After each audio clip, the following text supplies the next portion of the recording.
Most medieval combat experts claim that spinning attacks don't work in real combat, but that's not actually completely true. There's more to spinning attacks, and they can work and can be a very nice technique in duels and real battles. Yes, spinning attacks should be rare in most historical based real combat. But there are a few occasions where spinning attacks make a lot of sense to use. So let's check out why most of these combat experts are wrong when it comes to spinning attacks and why these techniques can be devastating and crazy. In medieval European fencing books, you find a lot of techniques about how to fight an opponent in duels and even in battles. But you don't find a lot of techniques where you have to turn your back to your opponent and make a full spin. But in the Eastern fighting traditions, you find classic spinning attacks with full rotations. So let's take a look how these combat techniques work and how effective they are.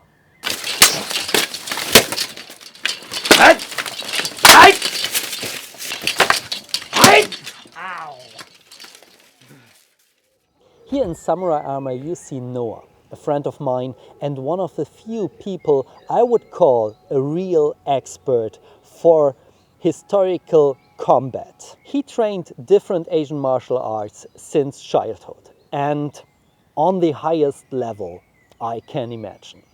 And the craziest part is that he was actually able to do spinning attacks mid-fight in non-choreographed fights against me.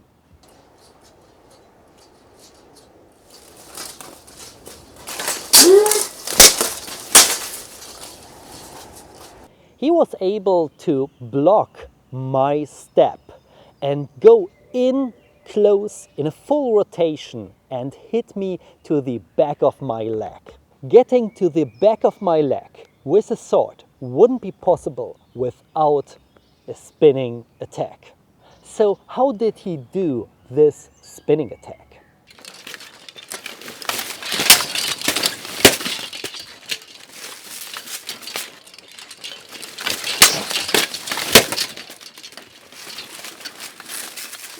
With the spinning movement, he was able to deflect my thrust or strike and passes me so that he can actually charge his next attack to attack the back of my leg.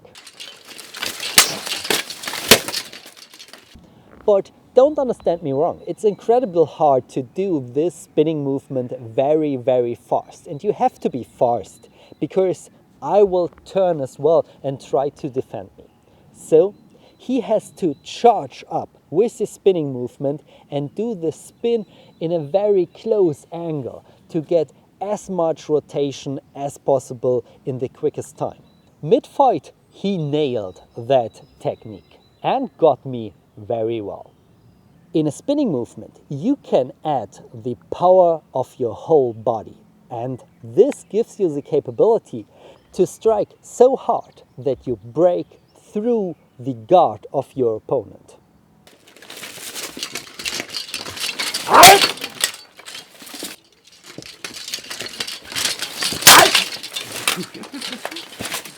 The strikes of these attacks were actually able to displace my guard. That's not normal from sword strikes. This technique is very great against spears. And if you are a full line of samurais and fighting against a line of spearmen, this can actually make it able to charge in, strike the spears and then cut off the heads of your opponents.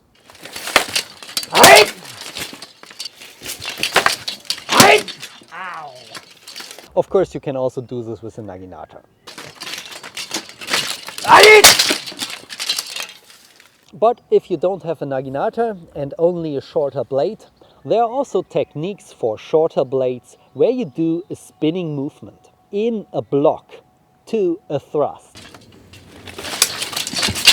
Yes, I can tell you the blades of katanas don't have normally the power to penetrate mail armor, but these thrusts from the wakizashi had so much power that I'm not sure about that.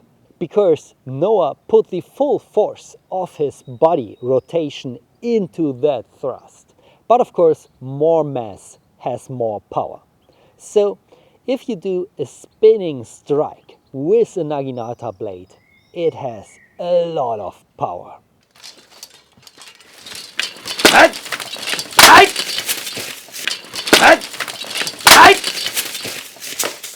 What the fuck? And even if you miss the edge alignment, it has enough power to get respect from your opponent. Ja, gut. Arigatou gozaimasu. Of course, this list isn't complete, and while we were filming, Noah had so much more techniques that he thought could be viable against me. So, yes, there are more. But now let's move on to the European spinning movements. Of course, a technique that didn't work against armored opponents and looks familiar from the Eastern Hemisphere is this special technique, shown by my friend Jacob. He's an actor and historical fencer and maybe known from many of my videos. So how does the technique work? With the first strike, you push your blade upwards and then pull downwards to strike or slash the body of your opponent. And then you do a full rotation to hit his back. Of course, against me in full armor, that doesn't look very efficient, but against someone without armor, this can be. Many different techniques used against armored opponents or used by armored opponents have to work with half sorting. And there are a lot of spinning movements while doing half sorting. Yes, these techniques are not the typical spinning movements where you do a spin in a strike. It's more a spin in a ringen or wrestling movement.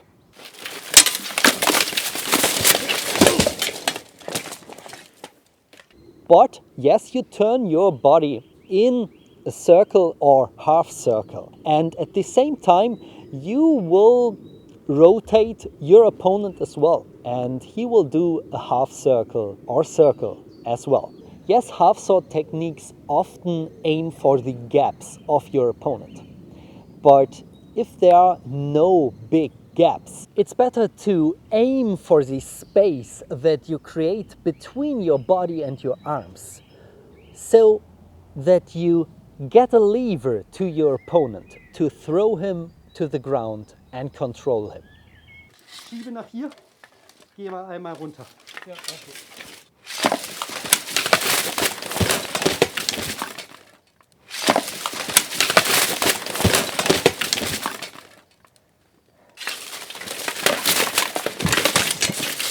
Classic spinning attacks in historical European combat isn't that common, but there are spinning movements if you retreat in a fight.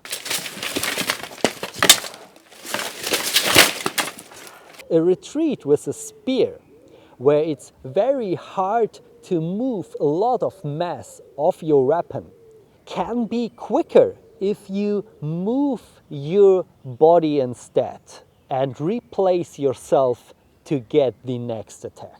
A spinning movement with halberds or poleaxes can be very effective, especially against multiple opponents.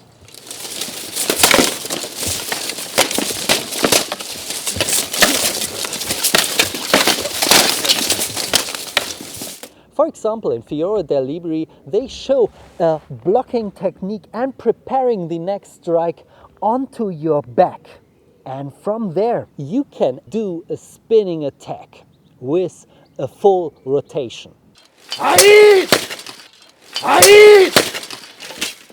Yes, spinning attacks are not a common technique in most fights, of course not, but they can be a valid technique in a real fight and work and give you some extra power that is sometimes needed.